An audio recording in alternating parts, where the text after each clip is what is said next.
वय झालं की थांबायचं असतं, पण काही जण अति करतात. वय 80 तरी अजून निवृत्ती नाही. अजित पवारांचा पुन्हा एकदा शरद पवारांवर निशाणा.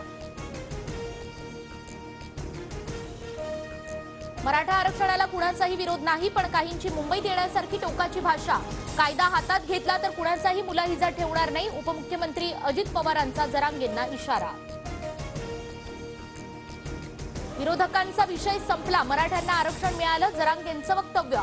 आता सरसकट आरक्षणासाठी लढाई सुरू, जरांगेंची भूमिका.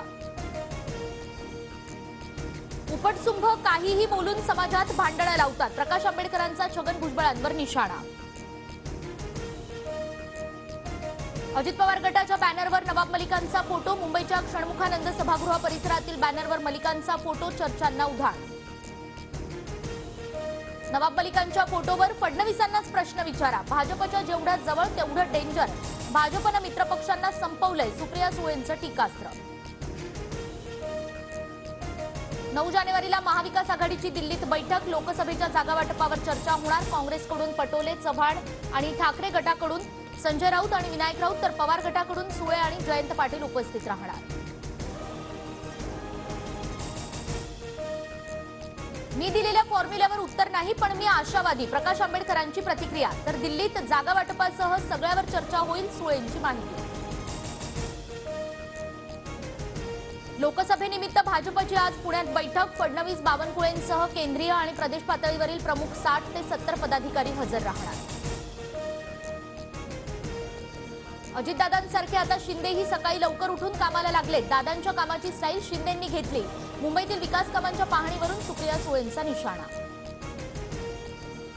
ठाकरे विकास विरोधी. 2.5 वर्ष त्यांनी घरी बसून दिखावा केला, मात्र आम्ही रस्त्यावर उतरून कामं करत आहोत. मुख्यमंत्री शिंदेंचा उद्धव ठाकरेंना टोला. राहुल नार्वेकर आजारी पडले, हा देखील एक राजकीय भूकंप. आमदार अपात्रता सुनावणीवरून संजय राऊतांचा टोला.